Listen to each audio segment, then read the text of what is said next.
Punk Rock Talk, Episode 2.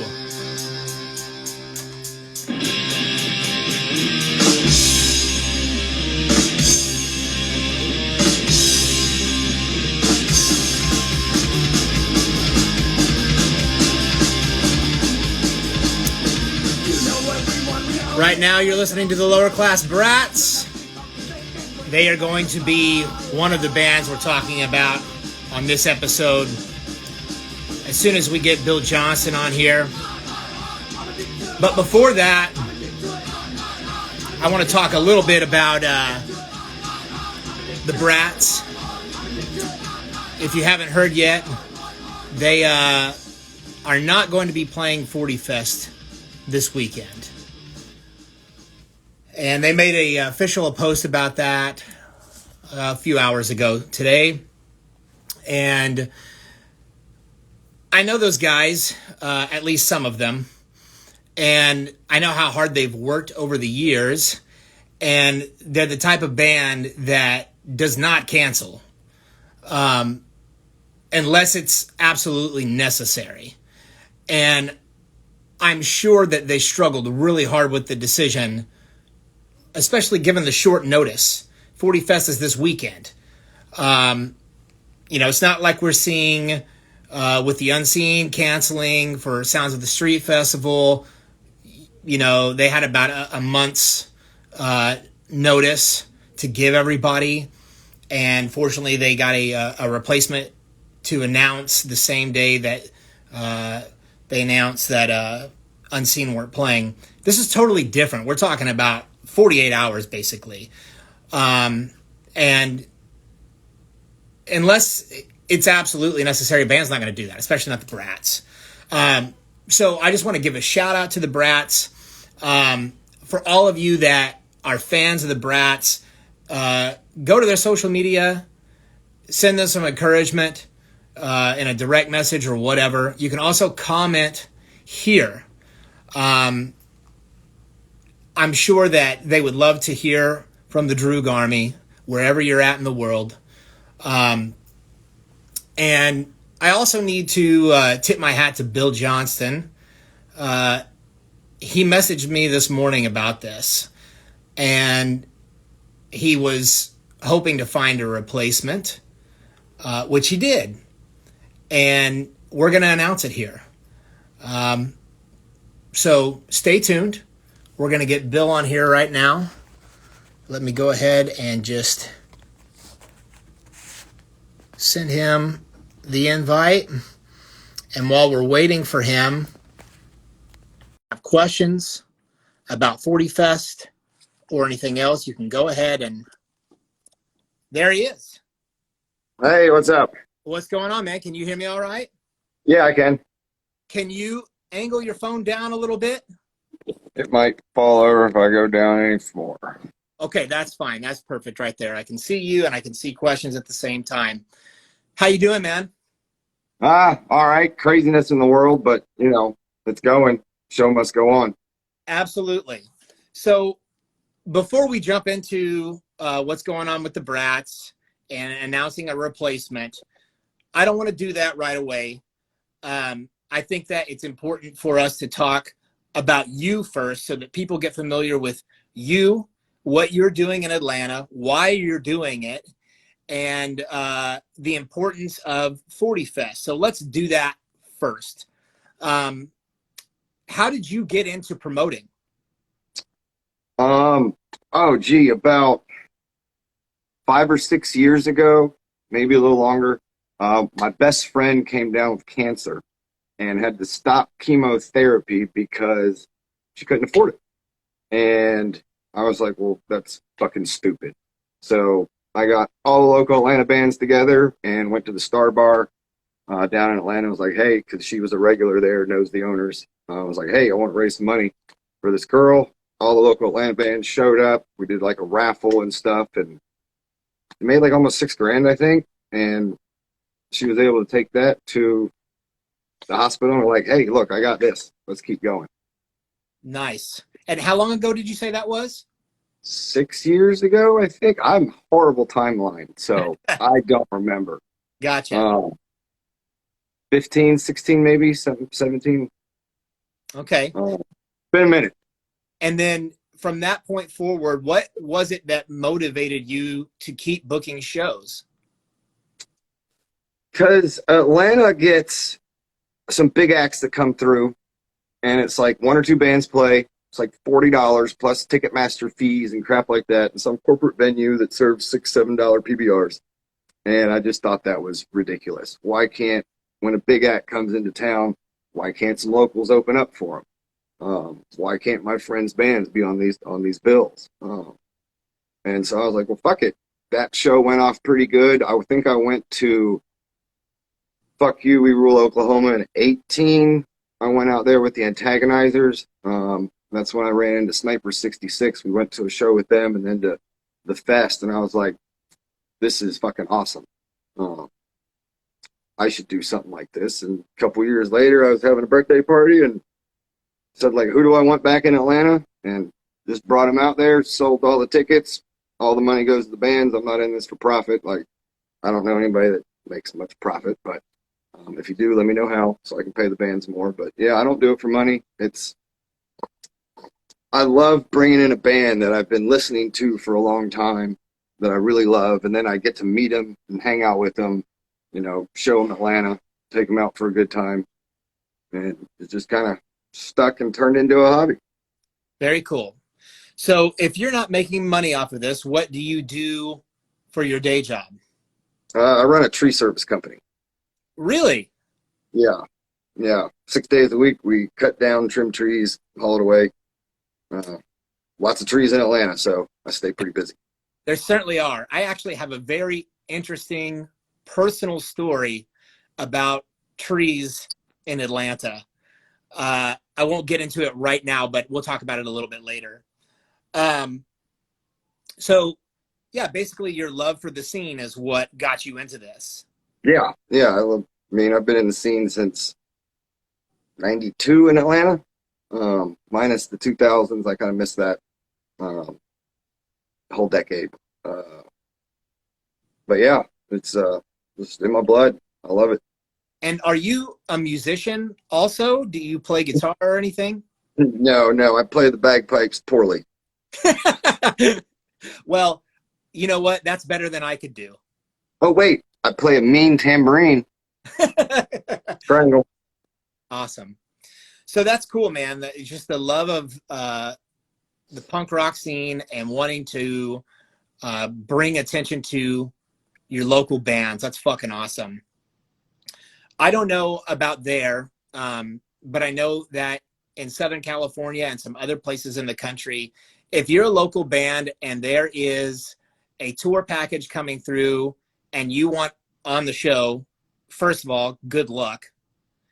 Secondly, if you do have the opportunity to play with them, you're going to have to pre-sale a fuck ton of tickets. Mm-hmm. Is that common there? I have seen like a couple bands be like, have a stack of tickets. They're like selling outside of shows. Like, hey, we have tickets for sale. I don't know if that's the reason because I never got into it and I'm not in a band. So I don't really know, but it seems logical. That would probably be a better question for somebody that's in a band that's had to sell tickets. Gotcha. Maybe Jake or Jordan or somebody can comment on that. Sure. Well, as someone who's been in bands since I was 13, and then seeing other bands come in and out of the music scene and having to go through that. Jordan just said certain venues do. Okay. Thanks, Jordan. I think I can't think of a better way to fucking gut an artist than to force them to pre-sell tickets. Especially when it's something astronomical. Bands, it's expensive to be in a band. Mm-hmm. Just your equipment alone is so expensive. And then all of the overhead, like if you're trying to sell merchandise or sell anything that's physical, it's brutal. And then on top of that, to ask bands to sell tickets, I think is just ridiculous. And some promoters out there, they do that with the intent of just making money off the artist. They do not give a fuck about the bands. So it is a breath of fresh air to hear that you're doing this not for the money, but because you want to help grow the local scene. Mm-hmm. On that note, let's talk about 40 Fest, because you've got a lot of Atlanta talent on this show. Can you tell us about some of the bands and why you chose them? Atlanta has a lot of talented bands. It was really hard to pick and choose, because I didn't want to just have it one or two out of town bands, and then a bunch of Atlanta bands. They're about half. A lot of it, like Antagonizers, they sell out when they go out west. Hanging Judge, great band. Billy Bat's great band. Stitches, everybody knows. 10 fucking years of Stitches. I'm having a blank right now. The Breaks, they played my wedding. Oh, nice. For my ex-wife. And every show I've ever done, they've been part of. They're the first ones to say, fuck yeah, let's do the cancer benefit show. It really sucks that, the drummer's dad died. Go. And they can't play. That's a pretty good excuse. You mentioned Rotten Stitches, 10 years for those guys, and they just had a huge announcement. They're going out with the Casualties. Mm-hmm. Yeah. Man, congrats to those guys. And Stolen Wheelchairs out of Philly, great band. Saw that on the flyer. And that tour, both of those bands, are not like what you would call super well known. Mm-hmm. And I think it's great that the Casualties are taking out some bands that need to come up. Because we've seen a lot of these bands over the years tour together that, I would call kind of the OGs of the street punk scene, dating back to the late 90s and early 2000s. And it's awesome that a lot of those bands are still together and they'll still go out on the road together and whatever. But there's absolutely a lot of younger bands that are super hungry, that deserve the attention. So what can you tell me about those guys and what you've seen with their progression over the years? They've just been grinding it, busting ass every day, day in, day out, losing money to go to towns, just putting their nose to grindstone, just living it. They live it. Yeah, and that's crucial. I don't think that you can get very far in the punk scene if you aren't living it. I mean, going on tour, you pretty much have to count it as a loss financially. Especially these days. I mean, everything is so expensive now compared to 2 decades ago. Just a tank of gas for a van is got to be over $100. Yeah. Oh yeah, easy. And for a lot of those bands, if it's their first tour, they're lucky to make $100 at one show. Mm-hmm. Yeah, it sucks for touring bands, especially, gas, food, hotels. A lot of places don't comp that. There's a lot of unknown expenses, like you lose cords, you got to replace those. Shit breaks down, expenses, insurance on the van that you don't normally drive every day. There's a lot that goes into it that's just more than getting to the next show. Right. And I think it's important to talk about this because a lot of people, they have an idea that bands have expenses, but I don't think they're aware of exactly how much. And the importance of supporting bands by buying their merch, going to their shows, is crucial. Mm-hmm. And we've gotten to a point in pop culture society where it seems like people are less interested in buying physical things from bands because we have social media, we have the internet, you can stream music for free. But the punk scene, one of my favorite things about the punk scene is that the fans value physical merchandise more so than most scenes. Yes. And I think that's why vinyl is still so popular for the punk scene, because you're not just capturing a moment in time, but you're capturing this piece of art that embodies the scene that you represent, what you live for. And so I think it's crucial that people go to 40 Fest or any other festival or any other local show and tuck some money away beforehand to visit the merch table and pick up something from the bands, and not just the band that's headlining or whatever. You know, supporting all of the bands is important. And I think that is something that has kind of been missing over the years, that needs to be reinforced now. Go out there and support all of the bands, not just the guys that are on the road.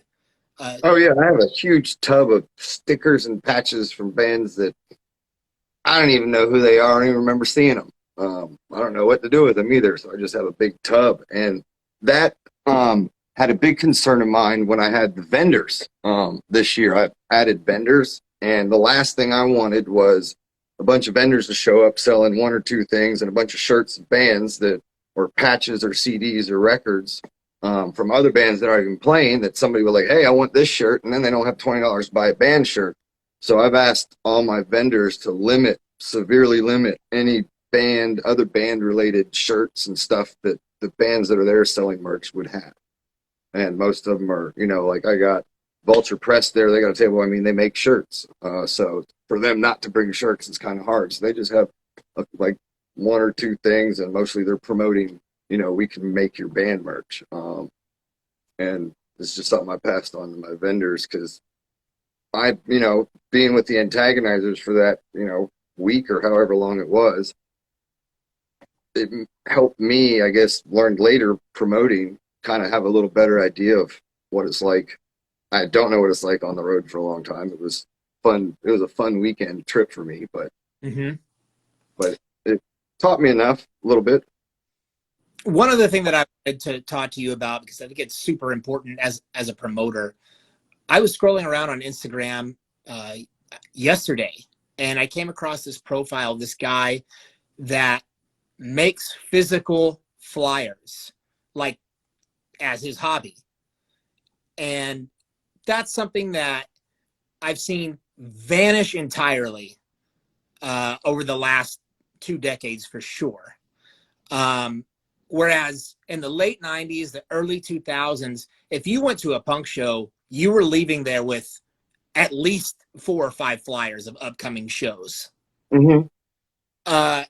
Is that happening at all in Atlanta now? Do you see bands making their own flyers? Yeah, we have, you know, a couple bars like the Highlander, Star Bar, 529, Flatiron, where, you know, it's the normal crowd. Everybody knows everybody. You know, they play Cox Bar and Black Flag on the radio. So it's kind of like, if you're going to go to a bar, why not go to a bar that plays good music and your friends work there? And there's places to put flyers up. I keep having to put up a 40 Fest flyer because every time I roll by, the one I just put up is gone. And, you know, everybody's like, I want a flyer, I want a flyer. So, yeah, we use flyers in Atlanta. I don't know how much it actually gets to people that don't have social media, because most everybody has social media or a friend that does. That'll be like, hey, man, check this out. So exactly. It's like social media has replaced so many things that used to be crucial elements to make the scene thrive.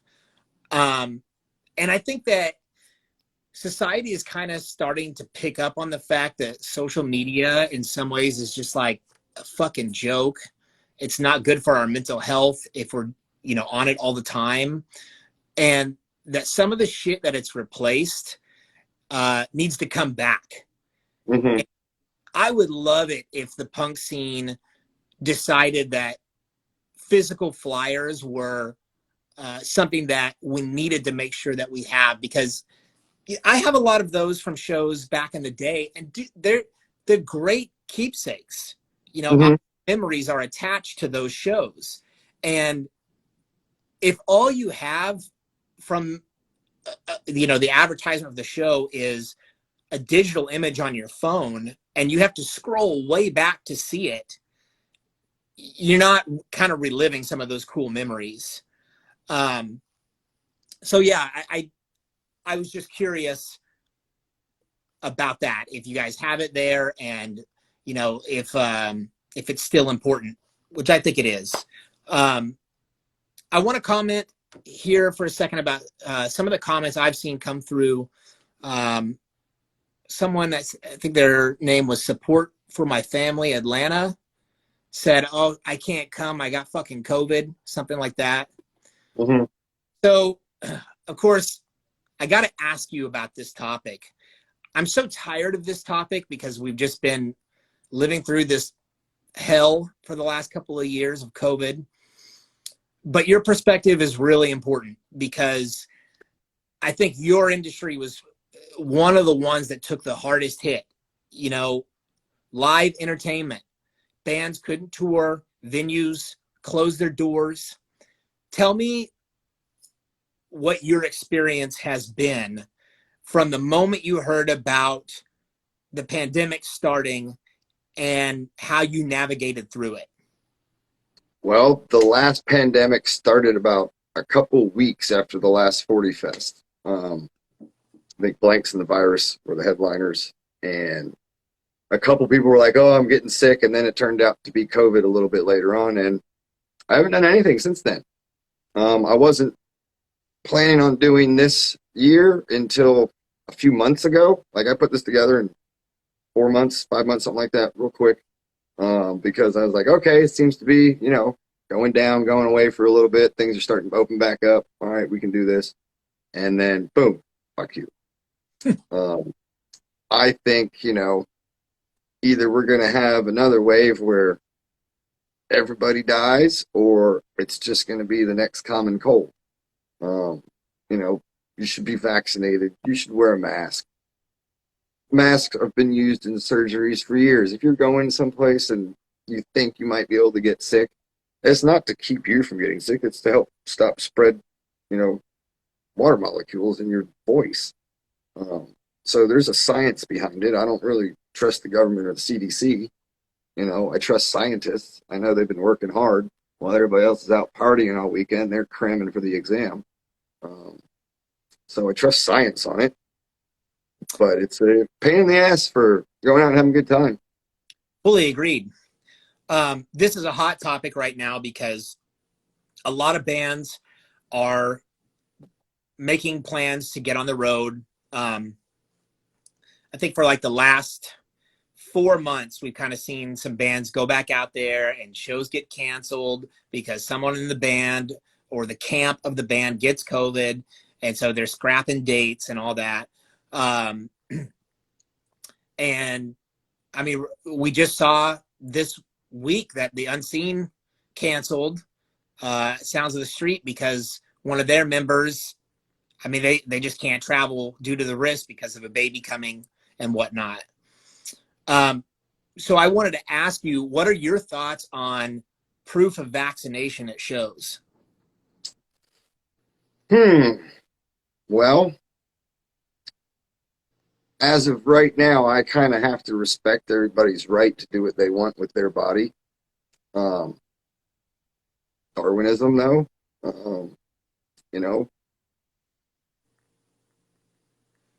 for somebody to mandate entry, though, to have something, I get it. You're just trying to protect the bands and the crowds, but at the same time, that's a very touchy, tricky topic. It kind of infringes upon personal liberties a little bit, but at the same time, what's, somebody's idea of what's best for society, So certain situations I can see it. Others, like if you're having 15, 20 people at a small show, I don't know, maybe. I don't have a definite stance on it. I'm not requiring it. I'm just hoping everybody is smart enough to do the right thing. Act responsibly. Be grown-ups. Everybody's out here trying to have a good time. If you're sick, don't fucking come. You know? If you're not vaccinated, go get vaccinated. If you're not wearing a mask and you're licking doorknobs, you're probably going to get sick. Yeah, I think that it's highly likely. I mean, let's hope that someone's not stupid enough to be out there licking doorknobs, but you never know. Yeah. People are fucking idiots. I hate to have to agree with you on that, but I think that the reason why there is such focus on the importance of vaccines is because they're trying to eliminate the dumbest person in the room's actions. You can't control what people are going to do. It doesn't matter how fucking dangerous the situation is. And it doesn't matter how many times you tell them. You still can't control what they're going to do. But if people are, as you said, acting responsibly and getting vaccinated, wearing a mask, not going out if they're sick, etc., then there's a little bit of hope. But what you said earlier about you think that it could either be a lot of people are going to die again, or this thing is going to kind of chill out and basically just become the common cold. My hope is for the latter of that, of course. Oh, yeah, of course. And, I don't make decisions without talking to my MD first. And, well, I shouldn't say I don't make any decisions. As far as how I choose to navigate through this, I base those decisions on what I hear from my MD. And the last time I was there, he said, the virus is doing what it's supposed to do. It's mutating and it's becoming less threatening, but more contagious. And if that's accurate, then we're kind of going in that direction of, okay, it's going to be more like a cold or the common flu or whatever. But what's so frustrating is that we're in the middle of all this right now. Mm-hmm. And everyone has their own ideas on how to navigate through it, what they think is best for them, what they think is best for society. And there's so much misinformation, and then there's the whole political thing attached to it. It's fucking annoying. But it's like you said, trusting scientists and the data that they have, I think, is probably the most rational thing to do, especially because at this point in society, we have more scientists and doctors than ever before, and they're way more educated now than they were before. So if we have the most educated people focusing on this and telling us like, hey, this is what we recommend. Again, they're not forcing anybody to do anything. Mm-hmm. There's been all this shit talk about mandate this and mandate that. There's no fucking mandate. So calm down. There's just been suggestion of like, hey, we think you probably ought to do this if you don't want to get sick or you don't want to die or you don't want somebody that you love to get sick and die. But when it comes to entertainment, I think that that's something that's super important for people to be able to get out there and kind of cut loose. It's good for their mental health. But when you're in the middle of a public health scare, it's kind of confusing to know, okay, well, what should I do in this situation? But for you as a promoter and wanting to bring attention to the local bands, but also bring into town some bands that haven't been able to tour for a while, it's good to hear your perspective about your concerns and kind of what you encourage people to do if they're going to be attending. Yeah, and for mandating anything, if you mandate something, there's going to be people that'll get around the mandate. Like, you could print up a vaccine card and just type it out. There's no way to prove it. So if you're going to be like, I'm not going to do that, and then you're not going to be able to attend something, you're going to make up something in order to attend it, because that's just the way the world works. Sure. So pointless. Like felons can't have a gun. Well, yeah, they can. Right. Yeah. I mean, that's with so many issues, legal issues in our country. There's always a way to navigate around it. Mm-hmm. Let's get out of this topic. I'm sure a lot of people are tired of hearing about it right now. Let's talk about the Brats. All right. What was it that made you reach out to them for this festival? Let's start there. I love the Street Brats. I've loved them for a really, really, really long time, and I have missed them a bunch, even though I was right around the corner. And I was just like, who do I want to get somebody new every year almost? As far as the big ones, it was just like, I'm going to swing for the fence, and I got it. So you said Street Brats. I was talking about the Lower Class Brats. My bad. I didn't specify. Sorry. So Yes, you did. Sorry, I'm not paying attention. I'm a little stressed out. no, But yeah, Lower Class Brats, Street Brats are a fucking great band too as well. Lower Class Brats, I've been listening to them for a very long time. And when they came to Atlanta, I was unable to attend. And that was back in like 2013, I think. And yeah, I just want to get my favorites to Atlanta and see my favorite local bands, who are mostly my friends, open up for them. and when was the last Class Brats were there? 2013, I believe. That's a long fucking time. Yeah, and I wasn't able to go, so. Gotcha. So I'm assuming, based on what you said previously, that the replacement are the Street Brats. Nope. No. No. Oh, gotcha. No, they're not. They're just on my mind because I was listening to them earlier, and I did reach out to them. Okay. Well, that really caught me off guard when I saw that they were going to be the replacement for the Unseen at Sounds of the Street Fest. Because that's just like, bam, blast from the past. Yeah, and I was like, hey, y'all must be ready. Let me reach out to y'all. I reached out to the guy that did the Sounds of the Streets and was like, hey, man, just had a band cancel. You have some great ones. Mind if I reach out? Just, common courtesy, respecting the Chicago. And he was like, yeah, and he's been really helpful with me as well. We've been chatting back and forth. So I was like, I pretty much reached out to everybody that I could. I went down my favorites list. Everybody that I like, just kept reaching out. So let's talk about that for a second too. Because a lot of people, fans, they're probably not aware of what all happens behind the scenes. How well connected are you with other promoters throughout the country? Not very well. It wasn't till this year that I just started reaching out to other people, and made some good friends along the way. I met Jason Clank out of Hostile City Productions, Hostile City in Philly. He's super fucking cool dude. And I've been, chatting with him about this, and he's been suggesting bands and trying to help out. So I think as people that do the bigger things should definitely, help each other and pick each other's brain. And I definitely, am benefiting from talking to them. Yeah, and especially now that we have social media, it's so much easier to connect with people than ever before. Mm-hmm.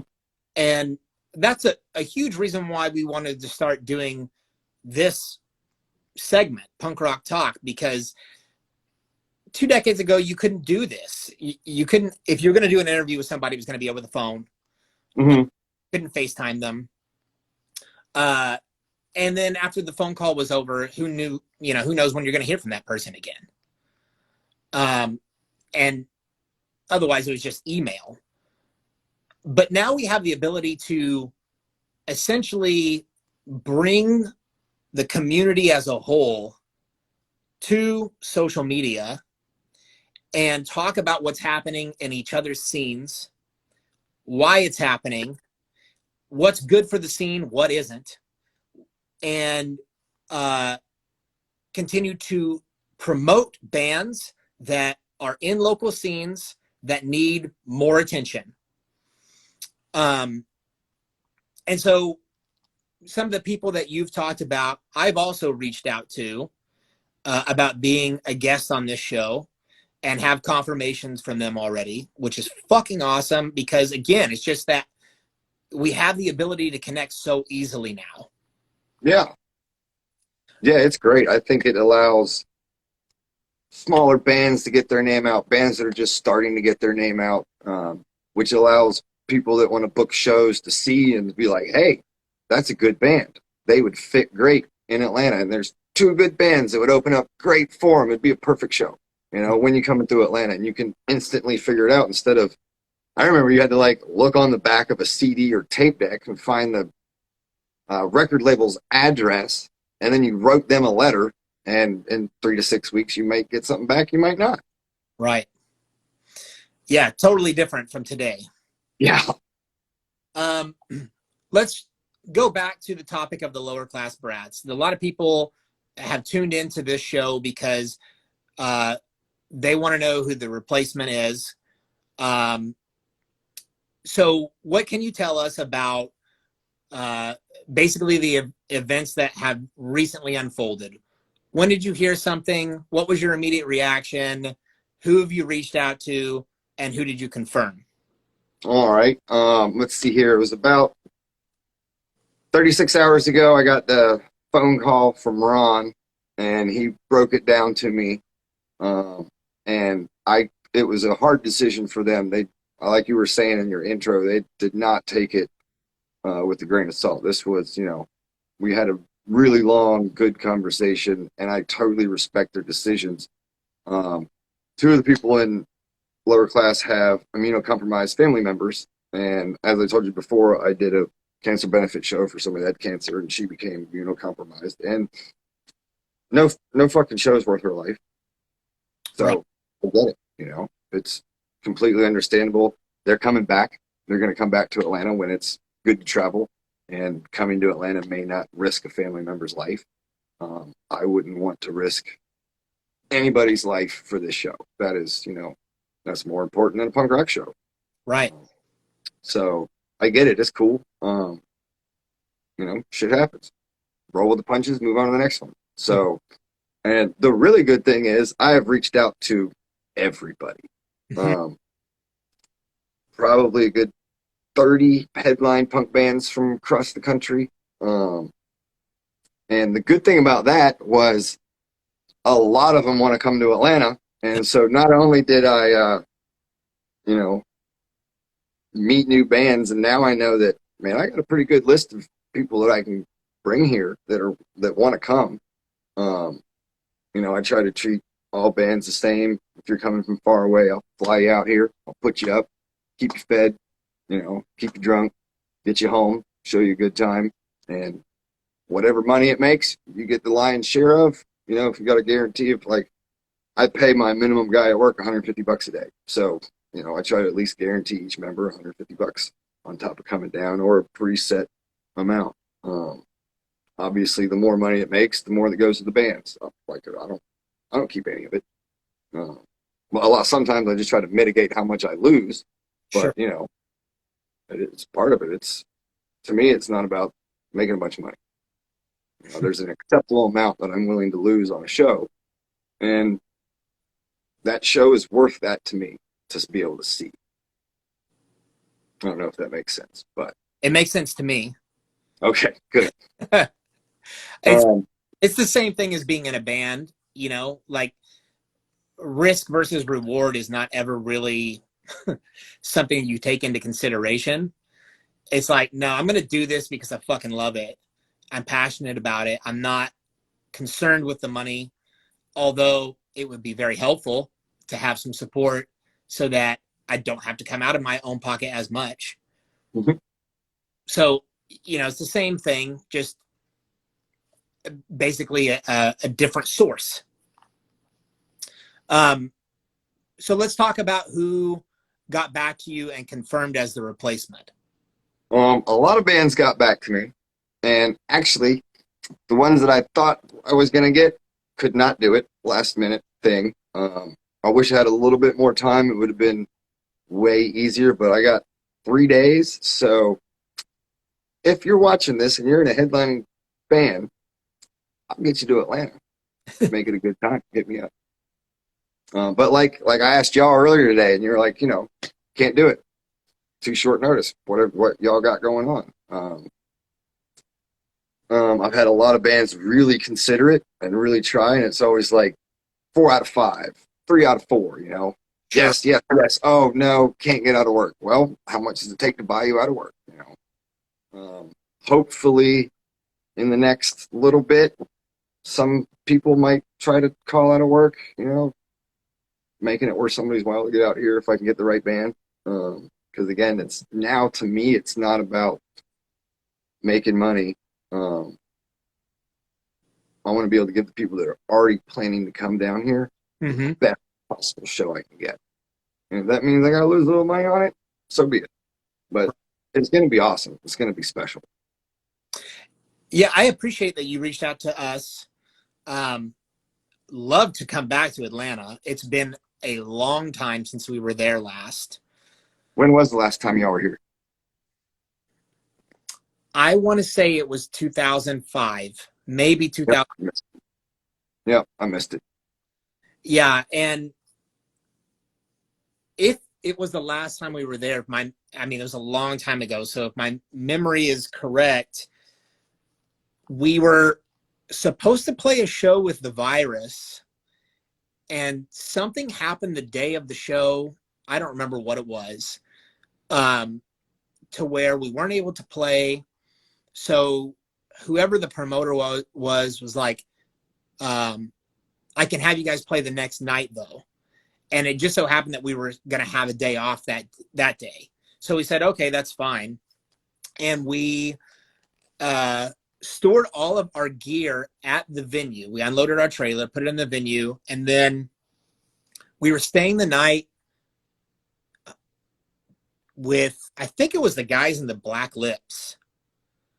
But we had an RV, piece of shit, that broke down all the fucking time. But it was comfortable inside of it for the most part. Mm-hmm. But it just was constantly breaking down. Anyway, talking about trees in Atlanta, there was a storm that night.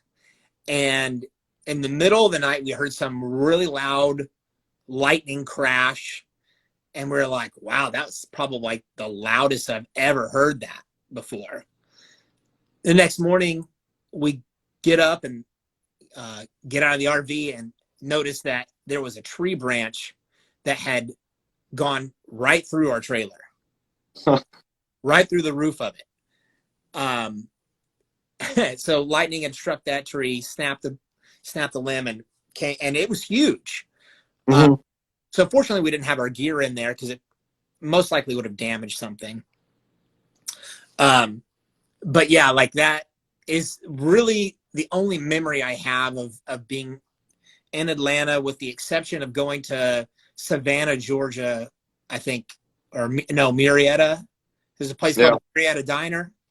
Yeah. I don't know if it's still there, but that place was full. Yeah, there's still a Marietta Diner. Nice, dude. That place, delicious, good prices, amazing dessert selection there. But yeah, those are my memories from there. So yeah, long story short, I would love to come back there. The whole band would, but it just didn't work out for us. We've been working on our new record. We haven't even started rehearsing a set yet. Mm-hmm. So we're not ready. And on top of that, one of our guys has COVID. Yeah. So, and that just sucks that it's everywhere. Yeah. Yeah. It's 1 out of like 4 people. Yeah. So yeah, it's a pain in the ass. It really put a damper on finding a new band. Totally. Enough about us though. Can you tell us who the replacement is now? Oh, I don't have one. Oh, you don't? I just said that a minute ago. So I was like, if you're a headlining band, you want to come to Atlanta, hit me up. Gotcha. I thought you were talking about for something future. No, I was talking about for Saturday. Okay. Yep, did not have it. The ones that I thought I had last minute backed out. They had Gotcha. everybody confirmed, and then it turns out one of the guys just couldn't do it. He Gotcha. thought he could, and then he had a conflict. So, Okay. See, I didn't know that, so that's why I was asking that question. That's a bummer. But yeah, if you have plans to be at 40 Fest this weekend, keep your plans. yes, Uh, there's going to be something special. all the bands that are there, they deserve your support anyway. And, it's going to be a badass time, I'm sure. Oh, yeah. Yeah, it is going to be fucking killer. So many bands, great bands. It's like the Southeast showcase of all the best in the Southeast I bring out. Horribles, Wreck, Tank Rats, they're all great bands. I love them to death. Nervous Aggression. Um,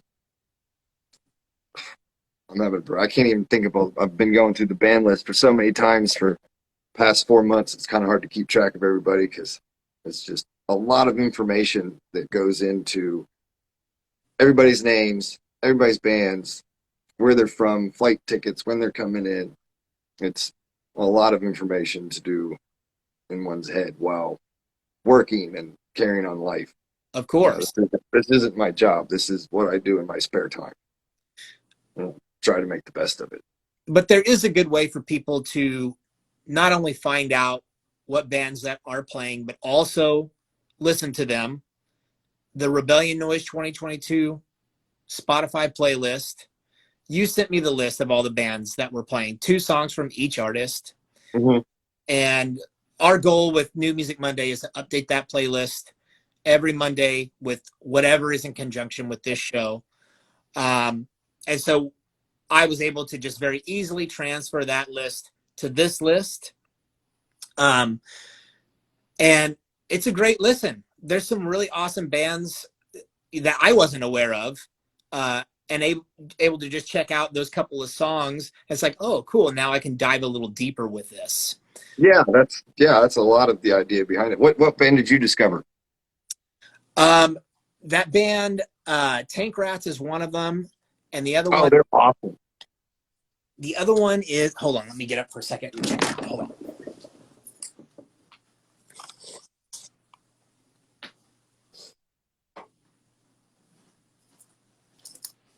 Hey, world, come on out. It'll be all right. Antagonizers.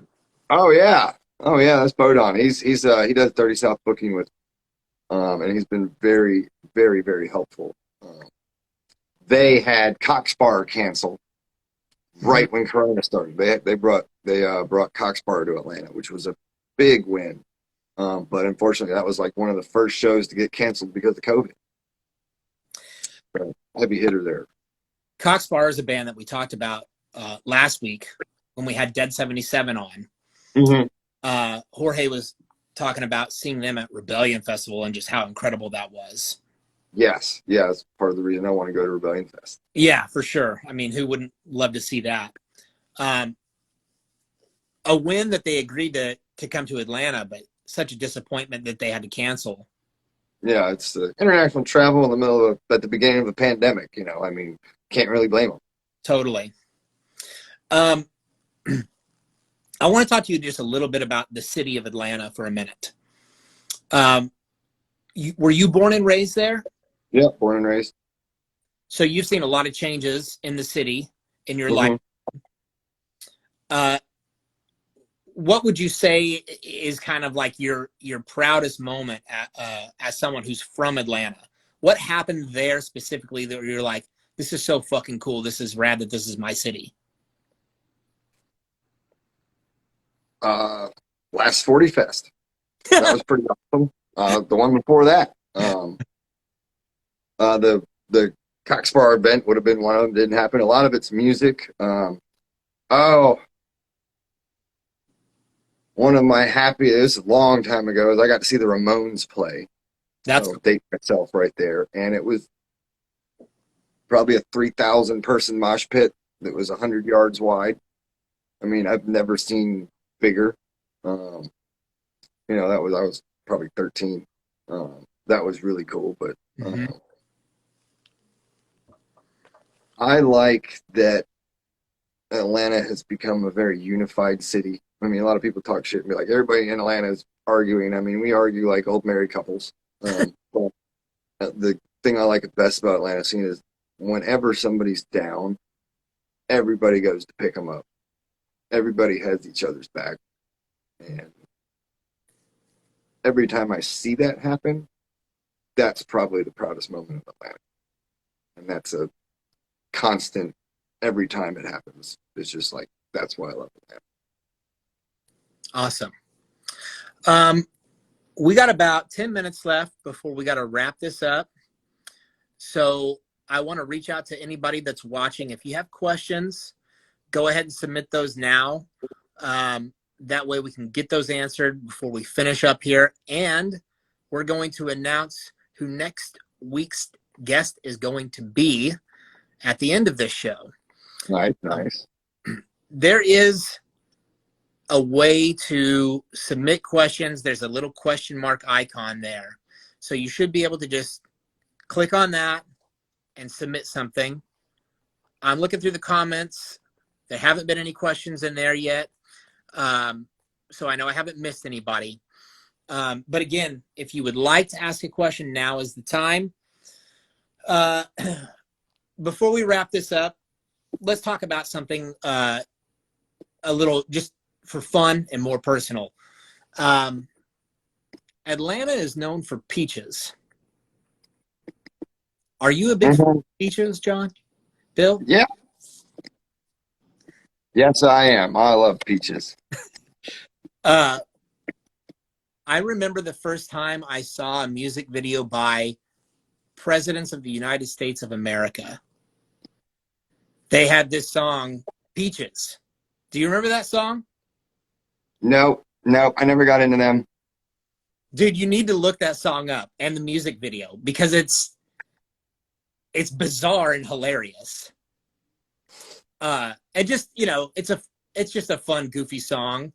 But for someone that lives in Atlanta that's known for that, I think you might have an appreciation for it. Okay, I'll definitely check it out. And this is probably the dumbest question, but I'm going to ask it anyway. Would you rather have peaches on pizza or pineapple? Neither.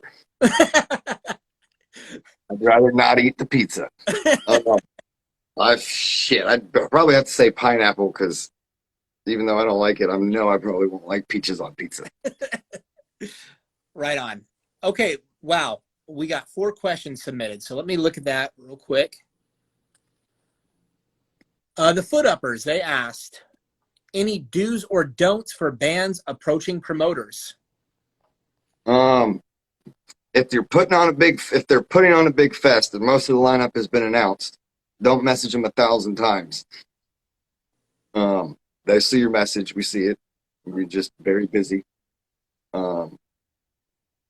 Don't be afraid to hit us up, that's for sure. I was nervous about hitting up some of these big bands. I mean, they're like, who the fuck am I, Some guy named Bill from Atlanta is hitting me up about coming out. But my general response from everybody that I've talked to has been a pretty positive starting of a cool conversation, So, yeah. Hit them up. Okay, GZ.98K asks, how much time will all the bands get at 40 Fest? Different bands get different times. I think the first couple get 20 to 30 minutes, then it gets bigger and bigger, and then the headliners kind of play. I tell them, play till the venue turns you off. I don't care. You got the rest of the night. Sid the Kid, Sound System. He asks, is the Masquerade still operating as a venue? Yes, the Masquerade is still operating at a venue. I go to the Masquerade. I won't book a show there. This is my own question. Didn't that venue move locations? Yes, it used to be in a really cool old historical building. The whole floor shook when everybody bounced. And then they moved it to Underground Atlanta, and it's nice. It's a nice venue. It's just in Underground Atlanta, not the best place to martyr, get your park your car. But it's, it's still operational. Yeah, actually, the last time I was in Atlanta, I remember that it was on a different tour, not for the Havoc, and we played that venue. And that place, the staircase, like you felt like you were gonna fall through it. It was so, but it was a really cool room. Yeah. And it was actually solid. I mean, those are, 200-year-old timbers that was made out of. It was all wooden, right? Right. Yeah. I mean, it was a solid building. Did they I've seen. building? What's that? Did they demolish that building? Nah, kind of. They did one of those, new wave renos where they kept the old cool stuff and then replaced everything else with steel and glass and turned it into condos. And they turned it into what? Condos, Oh, condominiums, or apartments or something that you can rent out for too much money. that's like what they did to the House of Blues on Sunset Boulevard in Hollywood. I mean, it's a gorgeous venue. And they fucking demolished it to put goddamn condos there. Mm-hmm. It's a shame. Yeah, it is. It was a cool place. There's one more question here from 40 Ounce Booking Atlanta. Okay. It says, will Havoc play with LCB when they come back? I'm guessing that question is directed at me. Yeah, that one's directed at you. We would love to play with them. I think the ball is kind of in their court for that. Yep. Yep. But when they do, I'll have enough notice, and it won't be 3 days, and there won't be hopefully a COVID thing going on. Right. So, just putting that out there. I do have some openings with them. I'll say this: some of the best shows that we played back in the day were with those guys. Always a great crowd, and those guys are cool as fuck. Mm-hmm. Actually, one of my most vivid memories from back then was the first time that I met Bones. It was at some show in Texas that we were on tour. I don't remember if they were playing the show or what. I don't remember that. I just remember that I had a conversation with him, and he basically was just like asking me some questions about my personal beliefs and not being a fucking dick about it. Just coming from a place of, I mean, I don't know what his intentions were, but the impression that I got was that he was just curious and trying to gain a certain understanding. And I was 21 or 22 at the time. I'm a much different person now than I was then. And, it's Bones from the Brats, like one of the bands that I looked up to. And it's like, this is cool. I'm having a conversation with this guy. And I just gained so much respect for him because rather than being an asshole and talking shit or whatever, he just had a man-to-man conversation, face-to-face. And so I gained a lot of respect for him in that moment. And I still have that respect for him. And I'm stoked that those guys are still going. Yeah. It's been a long, long time. But in that conversation, he shared with me how excited he was about the band. He had attained something in his life that he had been working for that a lot of other people don't get. And so I'm just stoked that they're still going. It looks like we got one more question here, and then we're going to wrap it up. It says, can I light Alex Hunter's ass on fire with fireworks? That's from Noel Junkbox. Yep. Yes, you can. Absolutely. Awesome. Well, Bill, I want to thank you for taking the time to be on here today. No problem. Thanks for having me. It's been fun. Especially under the circumstances. I know you have been scrambling today to find a replacement for the Lower Class Brats. I hope that you find somebody.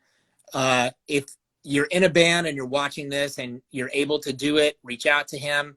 If you know someone in a band that you think might be able to do it, let's use this to connect, guys. That's what this is all about.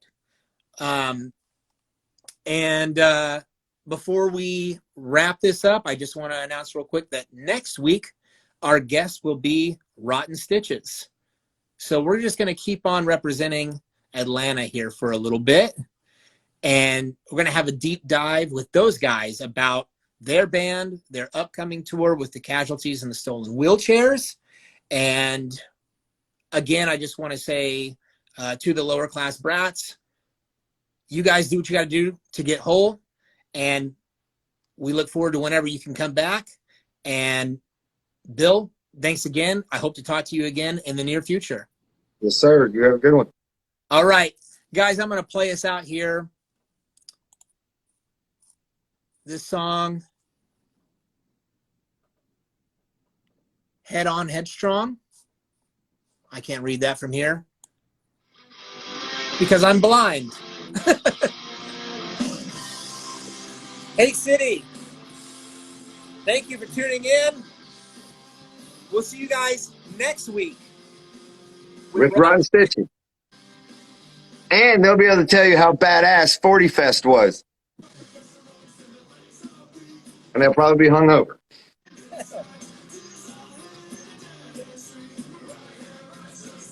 Hi, Bill. See ya.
Thanks again for tuning in. We'll see you next week.